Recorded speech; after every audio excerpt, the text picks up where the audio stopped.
Welcome to the Bros Talking Soccer podcast, a podcast where three brothers generally chat about what's happening in American and European soccer. It is day 12 of the 2019 World Cup, and that's what we're talking about here. My brothers are off working because it is the middle of the week, and so they have jobs, but I'm the eldest Kniddle brother. My name is Dave. Christian is working, Matt is working, and so I'm joined by another Matt, my other brother, who is not actually related to me, but we're getting close, Matt. A lot of these podcasts, eventually you're just gonna be part of the family. So hey, how you doing today? I am doing absolutely fantastic, Dave. And just so you know, things are feeling pretty cozy over here. All right. I like that.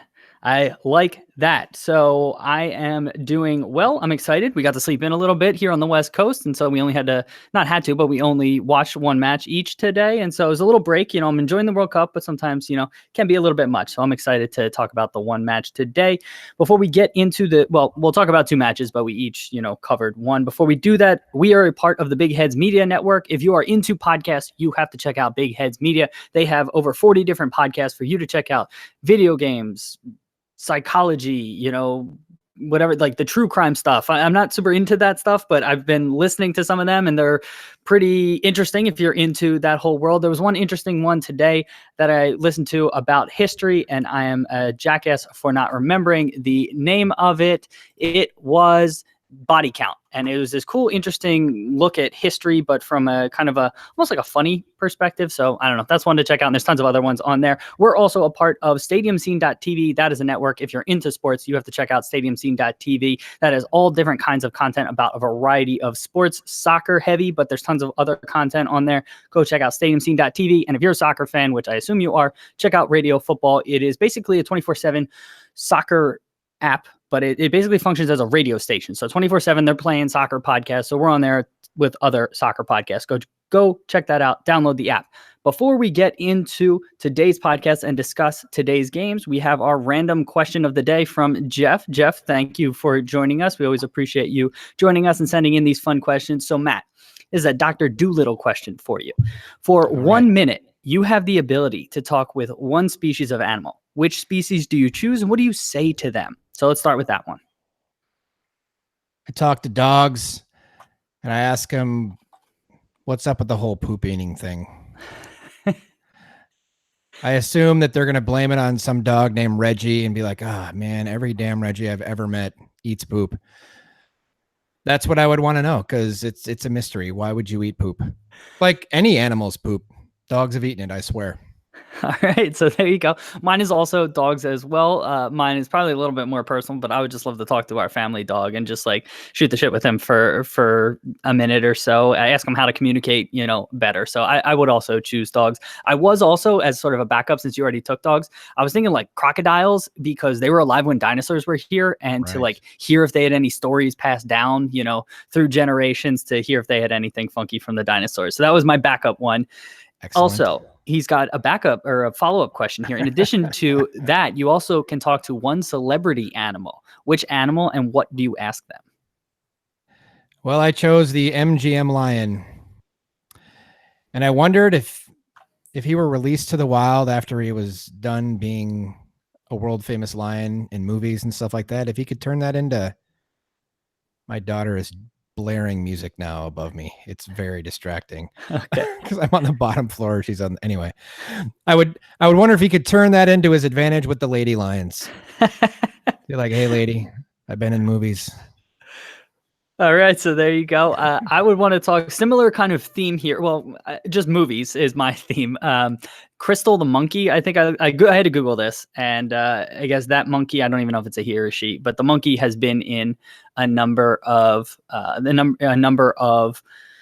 movies. And so I would just love to talk to the monkey and see if it had any idea what was going on. So I would just like, if they had any sort of concept of, cameras and things like that. And so that would be my, animal that I would go after. And so for listeners out there, Matt is currently on a call. So maybe I will, or is he back? You back? I'm back. Oh, all right. All right, good. I was worried I was going to have to talk for a while there. So, all right, Matt, let's kick it to you to talk about Jamaica versus Australia. First match happened at noon today. Well, noon our time, 3 p.m. Eastern.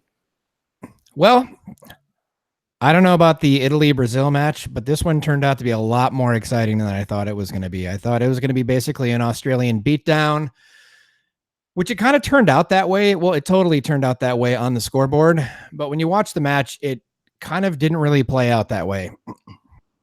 It turned out that Jamaica did actually create quite a few scoring chances. Australia only had 2 more shots than Jamaica did. It was kind of amazing. But the scoreline ended up at 4-1. Jamaica did get their first goal of the World Cup, which was pretty great. So feel good for them. Feel good for them going forward. But that's really about all. Did you see the goal, perchance? What'd you think? Jamaica's goal? Yeah. Yeah. So I watched later, so I guess we could wait. Okay. Yeah. So just for people's reference, what we decided, because these games are happening simultaneously, Matt watched one game and then I watched the other. So I should have probably clarified that earlier. But I had the other game up on the second screen. So I had Jamaica Australia on my lower screen, and I was glancing down at that. And so I saw most of the goals in that one, and then just saw, anecdotally some things that were happening. Okay. So Jamaica comes out in a 4-2-3-1. It was kind of an interesting formation that had sort of some surprising success. They put Williams up on top. Number 20, Williams for Jamaica, was on top, and number 11, Bunny Shaw, was playing kind of an aggressive 10 role. Mm-hmm. What I mean by aggressive 10 is she was allowed to basically just roam kind of wherever she wanted. She was constantly coming back in defense. She was constantly going forward. That woman has endurance. She goes hard against everybody. As we've talked about in the past with her, Khadisha Shaw can be a little overly aggressive, but she ran the whole match and gave it her best. Cool side note, I think it was Williams, who's married to a San Francisco 49ers player. Thought that was kind of neat. They showed him in the crowd when she came off. Let's see. So yeah, it was basically Shaw was allowed to roam twice in the first 10 minutes. Gray got up top with Matthews and actually looked dangerous coming up the left side. Just like with South Africa and other teams, they just don't have the quality on the final ball, the final pass or the final touch. They really did get into dangerous spots, though. If they can get their technical issues in any way under control, other teams are going to have a real tough time against this team. Let's see. Australia starts out in a 4-3-3 with sometimes Sam Kerr alone up top. One thing that Australia did was they just kept sending numbers forward, and it's like they just didn't fear the Jamaican attack at all. So they just figured that they would deal with it. It looked like there was more space between kind of the numbers that were being sent forward for Australia and their back line, although Australia was playing a very high back line, which I thought was odd considering Jamaica's speed, but that's kind of how that goes. Anything from you, Dave? Not until this point. I will say the first half, when I was glancing down, most of it was just, when there were goals. The second half sort of caught my attention more, so I think I might have more to add then. Okay. All right, I'll keep going. So in the 11th minute, Kerr scores her first goal. It's off a set piece.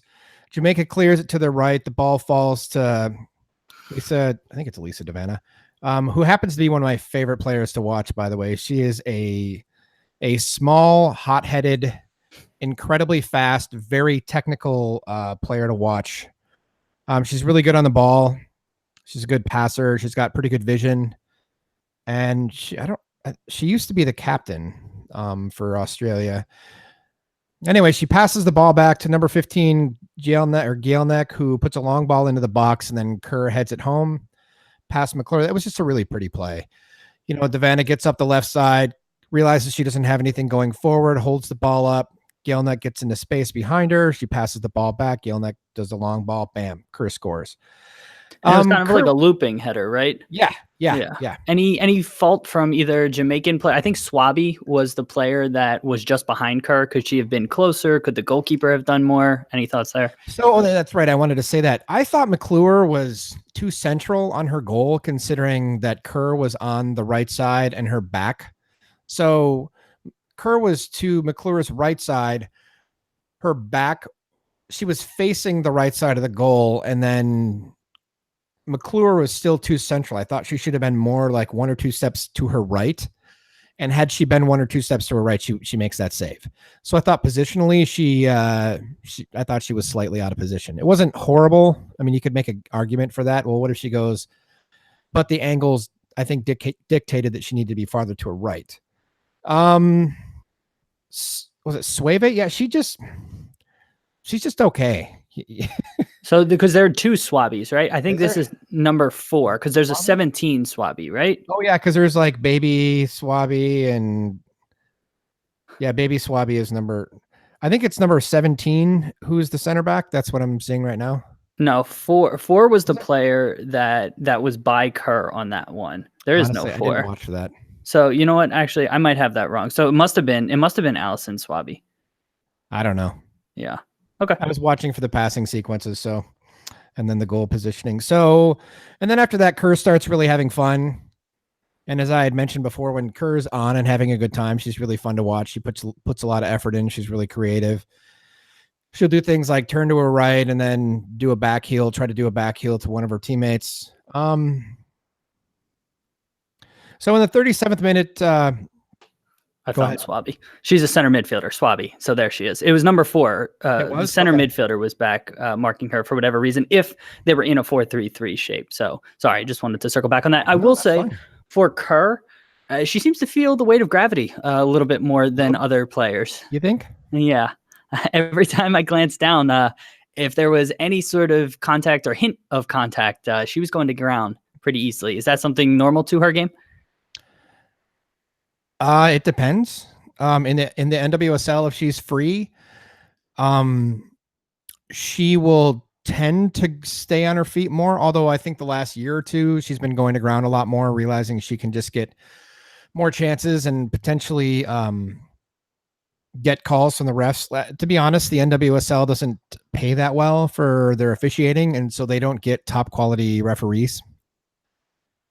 A lot of the NCAA refs like let games turn into bloodbaths, and they get some of those officials. I'm actually kind of horrified with some of the Division I NCAA refs, what they let go. So it gets a little scary at times. It's a good thing that that colleges have these subbing rules that they have, that they can sub so much. Otherwise, there'd be so many more injuries, and there are a lot of injuries as it is. Okay, so in the 37th minute, Shaw gets the ball. She blows right through number 21 Carpenter for Australia on a challenge. She should. Oh, I guess what this was. This is actually when Shaw should have gotten a yellow card. So Carpenter has the ball. Shaw comes up behind her to try to make a tackle, and then she literally blows right through Carpenter's body. Catches the back of her leg, hits her torso. She does get the ball, but it was a really bad challenge, and that was just kind of exemplified Shaw's kind of brutal nature on the field. Was this on the right flank? So like the far side of the pitch, Australia attacking towards the left. Yeah, I saw that. I thought the referee gave a yellow, but yeah, you're right. She didn't give a yellow. That is surprising. No. And then the commentator said she's already on a yellow, but she was on a yellow from a previous match, and Jamaica clearly wasn't going through. So it didn't really matter. I guess they mathematically could have gone through and won that game. Yeah. If they would have won, I mean, it would have been closer depending on how much they would have won by. So in the 40th minute is the first real chance by Jamaica. Number 20 Matthews carries the ball into the box on the right side and crosses to Shaw, who shoots, and it's deflected out. On the subsequent Jamaican corner, Shaw gets an opportunity off a header and then puts it just wide left. It's too bad she didn't try to go back across goal, because there was all the space in the world. So in the 42nd minute, Kerr gets her brace, header goal. It's her second header goal of the match. Kerr is unmarked in the box. She finds space and buries it off a cross from about 25 yards. Number 19 Gorey places just a lovely ball into the box, and Kerr puts it past the keeper. Positionally, I thought the keeper now is too far to her right based on the direction. So basically, when you're facing, it's harder for a person who's going to head the ball to head behind them than it is to head in front of them. So, I mean, I know it's not impossible because players do it all the time, but just from an angle standpoint, when they're going to redirect the ball, that's That's what I've been told anyway. Yeah, you head it back towards the near post. So you head it back kind of the direction that it came. So instead of flicking it to the far post, which is tougher to control, you head it back kind of towards the near post. And also because the goalkeeper, her momentum is coming the other way. So that's also why, generally speaking, you finish back towards the near post. Okay, so at halftime, Jamaica brings on Havana Salon, who I have mentioned in the past used to play for the Seattle Reign for at least one season. She now plays in Norway. This pushes Bunny Shaw up top and then moves Matthews out to the right side. And now Jamaica's in a true 4-3-3. And then as I go in the 49th minute, Jamaica scores! Havana Salon pushes forward from a number 6 spot, gets a brilliant through ball from Shaw after Shaw just out muscles Van Egmond, just completely strong arms her off the ball. She turns, places a great through pass. Salon comes through, takes a touch around the keeper, has to make an athletic jump over the keeper, and then actually threads it between 2 defenders and then puts it far post. It was a really, really, really good goal. I was really impressed with that goal. I thought for sure it was going to be cleared off the line when the players were getting back. I mean, to have the center midfielder basically finish, I think, with her weaker foot, far post, in between traffic, the round and the keeper, it was just a really nice goal. And also getting back to Bunny Shaw, for how talented she is, from an attacking perspective, hold up play in the air, strong. She was really good with her passing too. I mean, she is by all, again, I didn't watch in incredible detail, but she looked like a really complete player, dribbling, hitting, proper weight on the passes, through balls. So I was really impressed with her. Yeah, she had a good game. She seems to have gotten better, I think, every game, as kind of the nerves settled on each one. So yeah, that was a great goal. First goal ever for Jamaica in a World Cup. That was fantastic. 51st minute, Matthews gets the ball in the box on the right side, fires a blaster pretty much right at Williams. But it was so hard, Williams almost has difficulty with the ball. And then over the next 7 or 8 minutes, Jamaica gets a couple more really good scoring chances. I didn't mark them specifically. But Jamaica starts looking dangerous. Like they have some confidence and some flow going forward after they score the goal. Let's see, in the 59th minute, Gielnik comes off for Caitlin Ford. For number 20, or it's for Jamaica, number 20, Matthews comes off for number 18, Trudy Carter. In the 62nd minute, they put a graphic up for possession. 72% of the possession is for Australia, but the shots are only 10-8 in favor of Australia. See, Davana comes out, and on comes Portland Thorns player Haley Rasso. That's again for Australia. On the 63rd minute, Salon wins the ball in the midfield and plays another gorgeous pass through Australia through the, I think it was 4 players, I think is what she cut out, is what I counted. Shaw rushes forward, gets on the ball, and puts a shot just wide of the far post. And that would have tied the match up and made things really interesting. And this is where Australia and their makeshift back line with Steph Catley moving in from fullback and then covering and stuff is really starting to look disorganized. Their lines are always fairly jagged.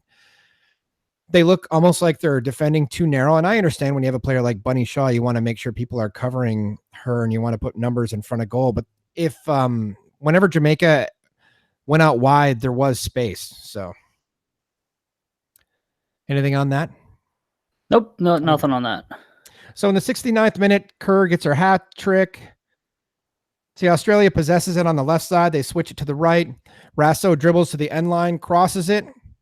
And then number 12, Campbell on Jamaica has a chance to clear, but she just blows it. It kind of comes off her thighs. It was a bad touch off her thighs, so then she couldn't volley it. The ball literally falls right to Sam Kerr's feet. She still kind of has to take a touch and then settle it to take a shot. But nobody goes in for a tackle, probably because of Kerr's reputation for going down so easily. Anyway, she buries it. In the 72nd minute, Jody Brown comes on for Jamaica. She's the youngest player at the World Cup at 17 years old. She's still in high school. In New Jersey, I believe. Yeah, that's what I thought too. Yeah, she was at some academy in New Jersey. Montverde, I believe. She comes on for Gray. Gray actually had a good game, and I thought a pretty decent World Cup.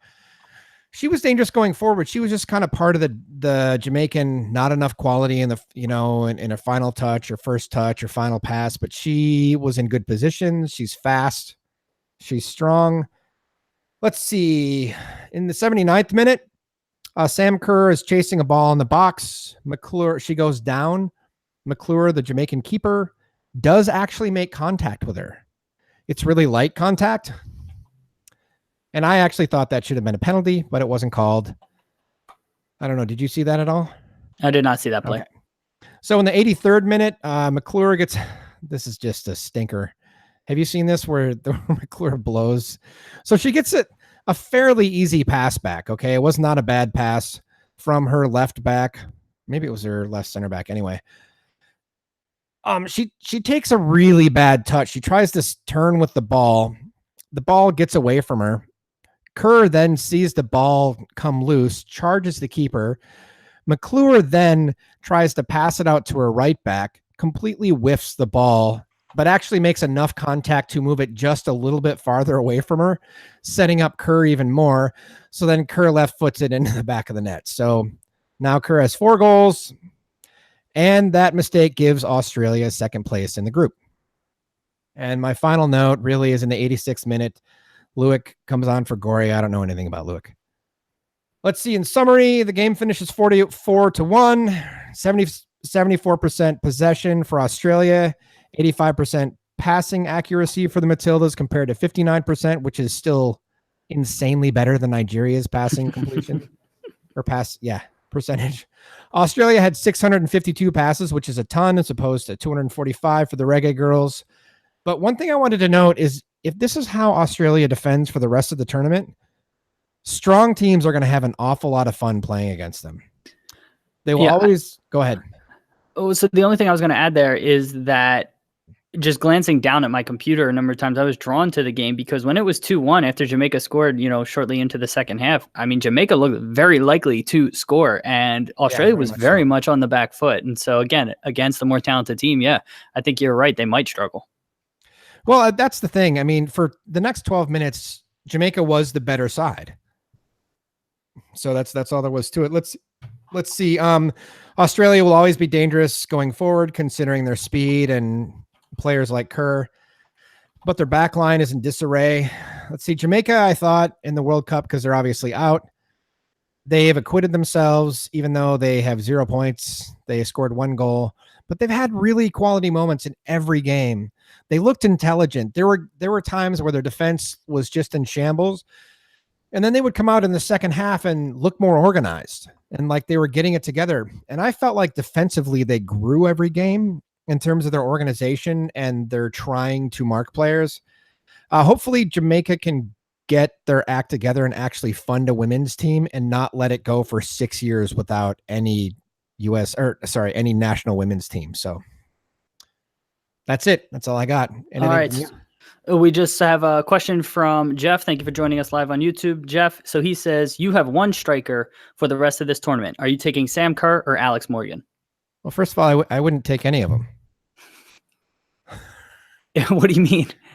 Well, I mean, if I have to choose between those two, I would take Sam Kerr, but I wouldn't choose either one of those 2 players. So do you have another player that has been... I'm trying Who would you rather? I'm trying to think of that. So the player that I like going forward the most isn't really a striker. I don't think Gianni is a striker. Gianni is but she's so fast and she's so good at getting around. She's probably the player that I would want going forward the most. All right. So there you go. Jeff is a third, hidden choice that Matt's taking. I guess I will go with the homer pick in Alex Morgan just because I haven't been overly impressed with Sam Kerr. And even though she did, get the 4 goals today, I wasn't watching. So just based off of what I've seen from the other 2 matches, I wasn't too impressed. And, I know a little bit more about Alex Morgan and she played against Thailand, but I think some of her finishes were a little bit more emphatic and a little bit more eye-catching. So for me, limited knowledge over here. So I'll skew to Morgan, but, full disclaimer, I'm certainly not an expert here. Anything else to add, Matt? So I was thinking in terms of like if I could take Sam Kerr and put her on any team, I would take Sam Kerr and put her as a striker on the United States team, and then give her time to gel with that unit. And Well, then that's I what think, he's saying. Yeah, I think. yeah, I would totally put Kerr there Kerr over Morgan? Yeah, Okay. yeah, I There you would. go. All right. So there we have it. Okay, so let's talk about the second match, which was Italy versus Brazil. And Brazil prevailed 1-0 in this one, but both teams are happy with this outcome, which is one of those weird group stage matches where Italy loses, but it still works out for them because of what happened in the other match. And so Italy still won the group, even though they lost in this one. Overall, this was a really interesting game because there was a lot of back and forth and there was a nice ebb and flow. So Brazil would, Italy I thought started brighter, and then Brazil had a good stretch of play, and then Italy took back over. And then it was Brazil again. And then second half was more or less mostly Brazil. But again, Italy was comfortable with that. And so again, even though it was just a 1-0, it was pretty intense in the first half, and the game kind of waned in the second. But overall, it was pretty interesting. Both teams defended relatively narrow. So when the ball was on one side of the pitch, both sides, had their players, from basically the midway point over to the side of the field that had the ball. And even if the other team had some wingers out wide, they more or less just ignored them. And neither team really hit those long diagonals to really exploit that. So that's something to keep an eye out for if either of these teams, moving forward, because they're both moving forward, has to play against a team that can hit those long diagonals. How are they going to cope with that? First note I had was from the 5th minute. Italy had some really nice breaking line passes to get through into Giancinti, and then she ended up driving into the defense, laying it wide to Bonancia. She cut inside, hit a low, hard shot towards the near post, and Barbara does really well to full extension save, get a hand to it, and push it out for a corner kick. But this was probably the best save of the game. Barbara had a couple good saves, and Jelani, also the keeper for Italy, had some good saves in this one, but I think the Barbara save here is my save of the match.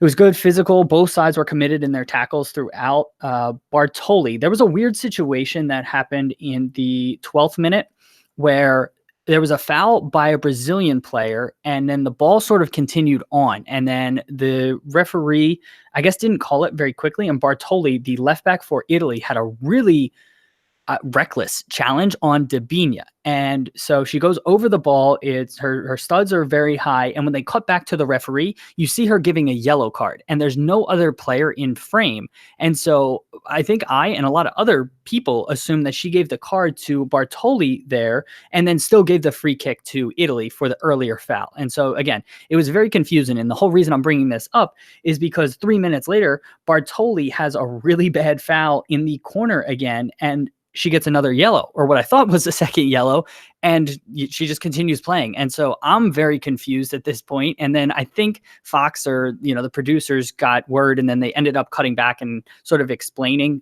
through visual means what happened before, but the broadcasters never brought this up or sort of clarified. And so these were the two broadcasters, Matt, that we don't love. I think this was Lisa Byington and Kat Whitehill. They're the ones that I think we've struggled with in the past.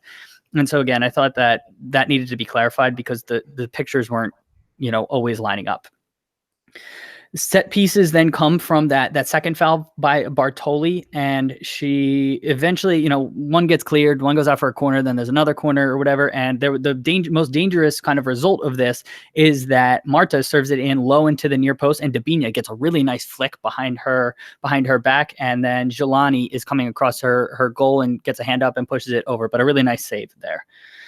Kathleen was not too sharp, and the Brazilian center backs, and I don't think this was their fault. I think Brazil really missed Formiga in this match, because when Italy would send runners from deep or just mix up their runners in the box, it really confused the Brazilian defense, and too often than what it should have been, Brazil was 1v2. Their center backs were coming up against two Italians in the middle of the box on crosses. They weren't paid, they weren't made to pay for that, but that was something to look out for. And, it'll be interesting to see if Formiga comes back and solidifies that, or if that's something to look out for moving forward.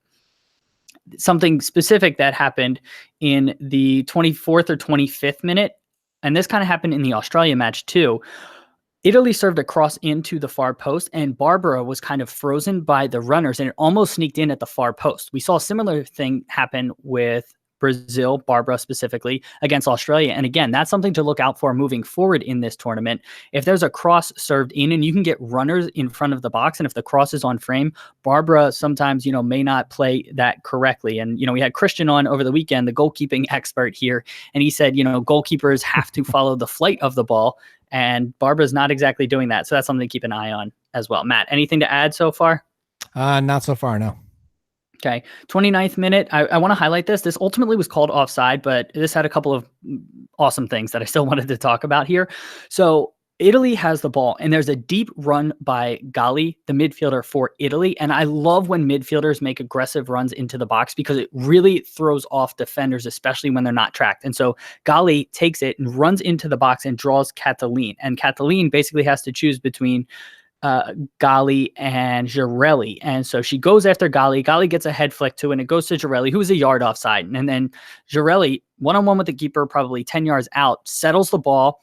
A Brazilian defender is coming back. She kind of has a mini sombrero, flicks it over, and finishes into the far corner. It was just a very composed finish. Ultimately, it was ruled offside. But again, that's what I want to see from a center forward. Comparing maybe to Spain, I could not see anybody outside of Hermoso on Spain, doing something like that. And so the fact that Italy has a composed kind of center forward, slash attacking midfielder, whatever you want to call Girelli, it was just, it was a good goal, even though it didn't count. And so I wanted to call it out here. Anything to add? No, I was just kind of wondering how she might compare to like Miedema and stuff like that. I think the game is a little bit different. Miedema is more of a traditional center forward, whereas Girelli probably compares more to Hermoso. She floats a little bit more. Okay. She's not very pacey. I don't think she's very strong either. Miedema is a little bit bigger, a little bit more, more strength, but she's got the little touches in the box. And so I would kind of say, I think she's right-footed, although she might be left-footed as well, but I would compare her more to Hermoso on Spain. Okay. 40th minute, Italy has a pretty nice counter. It ultimately Bonansea gets it, but hits her volley right at Barbara handful of times. Yeah, I already mentioned that. So then it's halftime, 51st minute. Italy concedes a foul right at the top of the box, and Andressina takes the free kick. It's about 18 and a half yards out. She hits the crossbar, but I was surprised Marta didn't take this. And, it was an interesting decision. I thought Marta throughout the game was pretty static. I know, Matt, you said, she's lost a little bit of pace in recent years, and also she's dealing with an injury. I don't know if it was, lack of match fitness, the injury, or if this is just how she plays, but I thought that she didn't move a whole lot. Any thoughts on that? Just from what I watched from the previous Brazil game, because I didn't watch this game at all, she didn't look mobile really at all. She looked like she had, excellent touches and really great passing and really nice vision for where she was. But she didn't have kind of the old Marta flair of being able to use her skill and she was actually quite quick before, use her quickness to get out of problem situations. So from what you're saying, it sounds like she wasn't really able to do that here as well. She still has a little bit of quickness, but not the separation sort of pace to get away from defenders. So she can make a move and get around somebody, but then they come back and either poke it away, or she dwells on the ball a little bit too long. And then, definitely. So I noticed that, but I mean, she's the difference in this. She gets her goal, but not from the run of play. Italy has not conceded a goal from the run of play throughout the group stage. That's something amazing. else to note. 56th minute, Brazil has a chance in Catalin, who didn't have the greatest performance in the first half defensively. I thought really kind of started to get her act together a little bit more in the second, and then she almost scores on a header here in the 56th.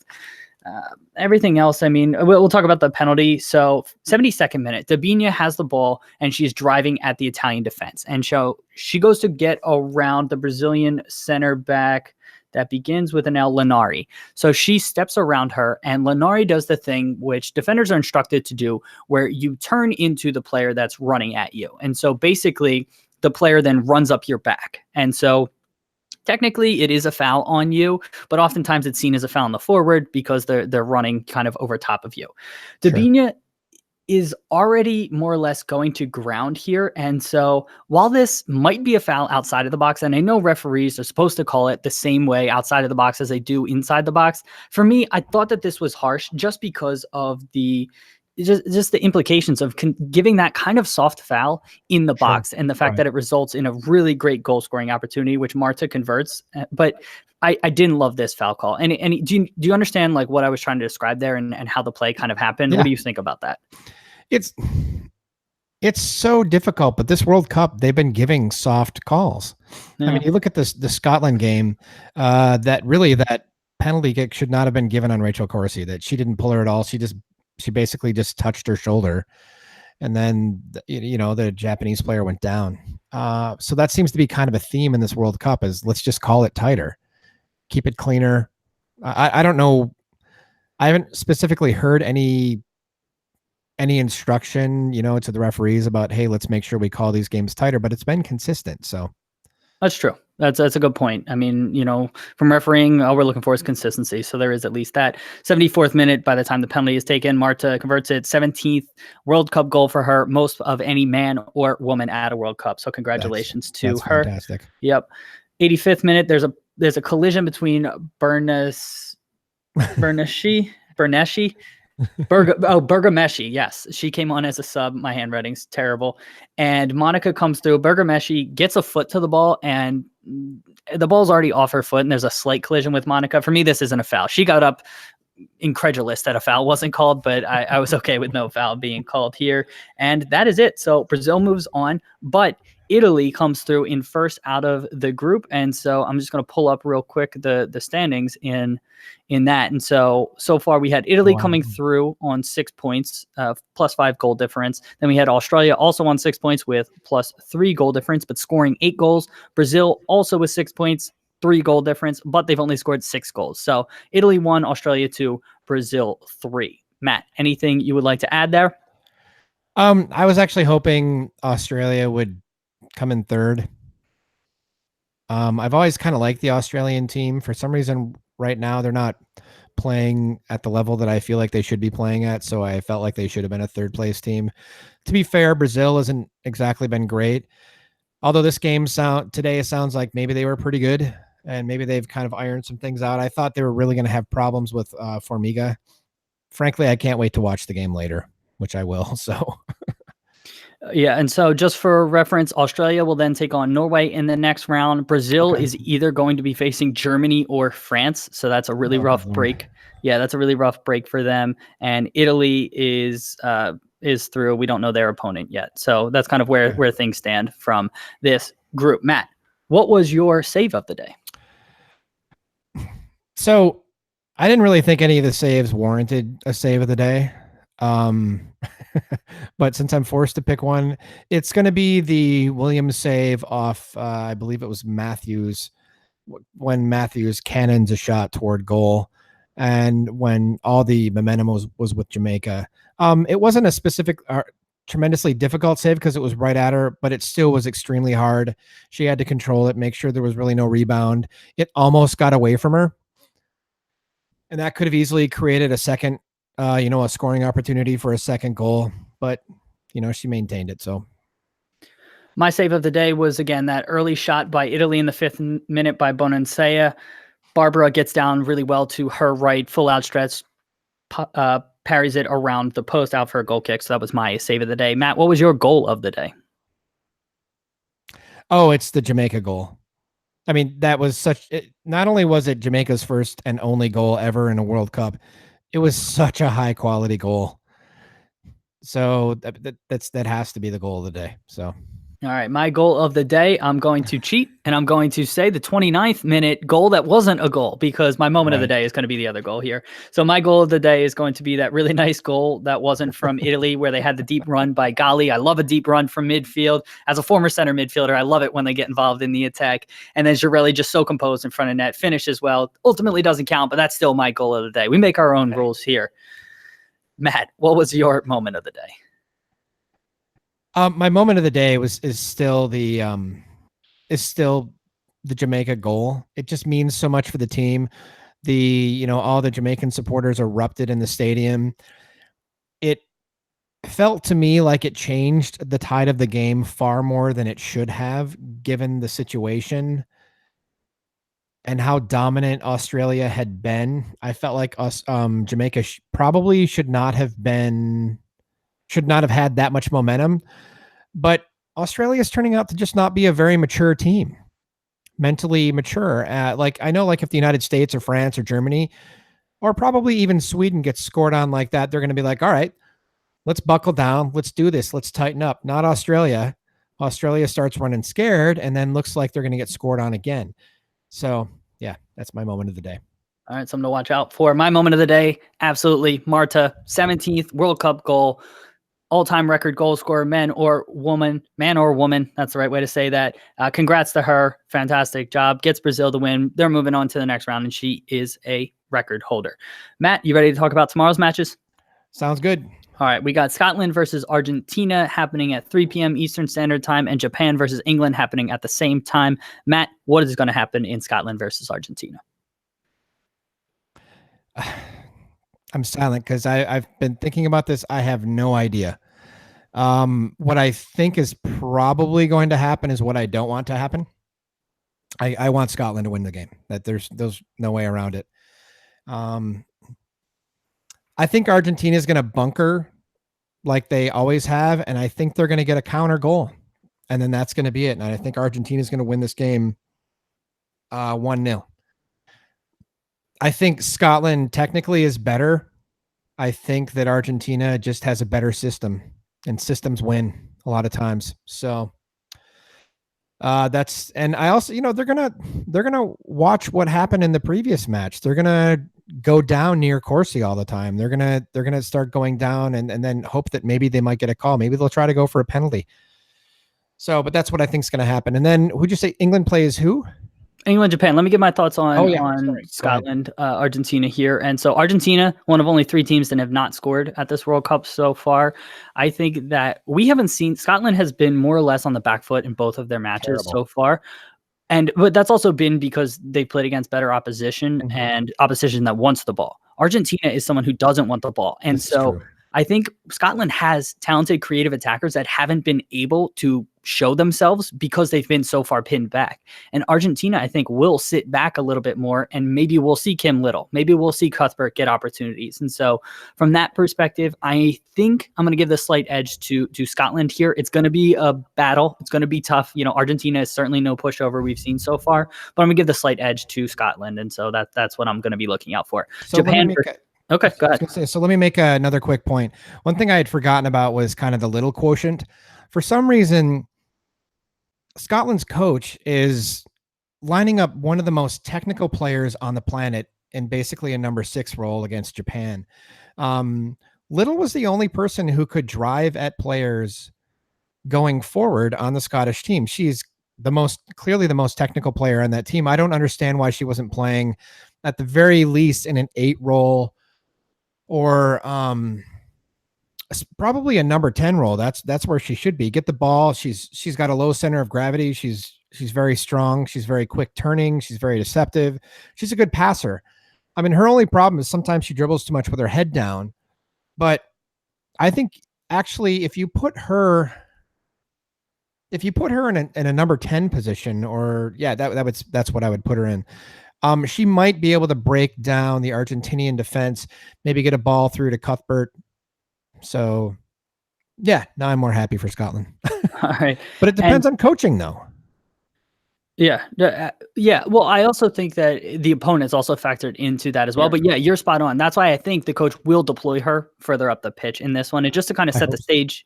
Yeah, just to kind of set the stage here. Scotland is one of the 3rd place teams that's in a pretty good position where if they get a win here, they'll be on 3 points, but they only have a -2 goal difference. So they've only lost both matches by 1 goal. So if they get a 1 or 2 goal win, they're probably likely to still get through out of one of the 3rd place teams here, because Chile, Thailand has a pretty negative goal difference.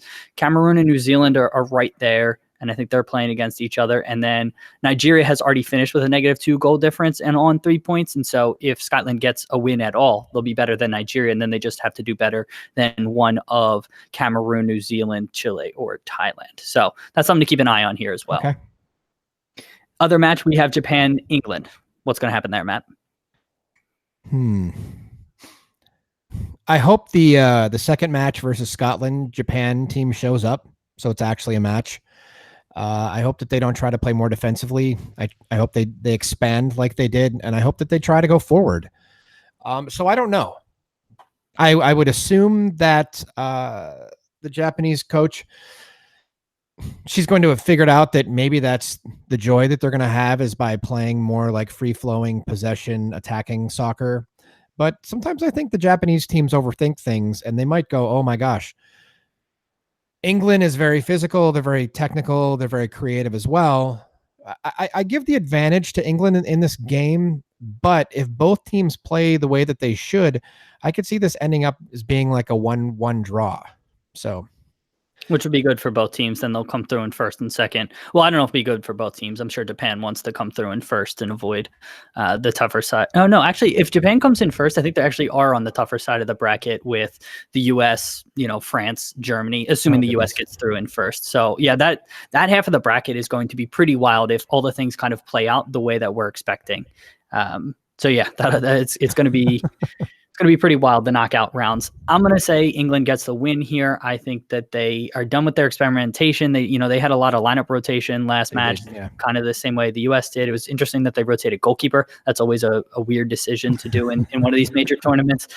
And so I think they'll get back to their strongest side, and I think they just have too much firepower for Japan and will come through and build that momentum, similar to how Germany is starting to build up momentum and get better. Right. I think that this will be a statement win from England here in this one. Matt, who is the one player you're going to be looking out for tomorrow? Oh, that one's a tough one. I'm going to say Kim Little, because Scotland's fortunes go as her fortunes go. If she's forward, she's creative, she's powerful, she's super dangerous every time she gets on the ball. If she's basically wasted in a number 6 or even like a pivot, then I think that they're handcuffing themselves. So, all right, I had Cuthbert here, but I'm gonna switch it up, and I'm gonna say Lucy Bronze for England, just to pick the other game. She's the right back for England. She has been, hyped up, and she's one of the best right backs in the world. But I think she has a certain level of almost overconfidence in some situations, for sure. And she can, whether it's switch off or just have so much confidence in her own abilities that be susceptible to whether it's just a pass that she shouldn't be hitting, or positionally, getting forward late in a match when she doesn't need to be.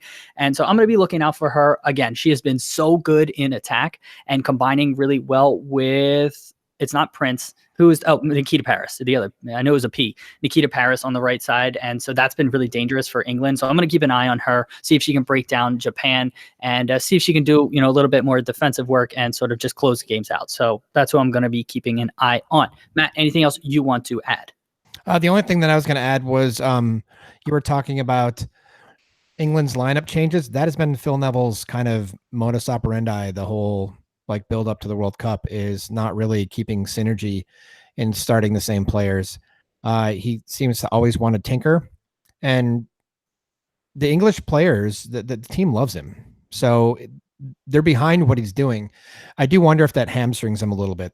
Hopefully he's going to keep the most powerful lineup and not continue to tinker going forward. But something to keep an eye on, everyone. So keep an eye out for that. We're excited to follow, day 13 of the World Cup coming up on, the end of the group stage. And then we'll get on to the really fun stuff in the knockout rounds. But thank you so much for listening. If you liked what you heard here, please leave us a review on iTunes. Those reviews help the most. So if you liked it, hopefully 5 stars and a little written review. We would greatly appreciate that. You can find us on Twitter at BT Soccer Pod. Matt, what's your Twitter? At Northwood Guitar. All right, so go follow Matt. Make sure he doesn't dip below 1,000 followers. I know you're getting worried about that, so we got to make sure Matt stays above the 1K mark. If you want to email us, our email is bros.talking.soccer@gmail.com. We have a Slack channel where we're chatting with soccer fans from all over the world. Email us or send us a message on Twitter to get added to that. Check out our website, brostalkingsoccer.com. You can read about myself, my brothers, check out our past episodes, go to our store, support us and all of that. And we would greatly appreciate it. MLS is coming back this weekend, so we'll have another MLS video. We do quick kick picks for that, predictor videos. And I think that's it. Matt, thank you so much for talking with me today. Yeah, thanks for letting me. All right, listeners, thank you so much for being here. We'll be back again tomorrow for day 13. Have a great rest of your day, and we'll talk to you soon. See you, everybody. See you, Jeff. Thank you for being here. Later, Fedge.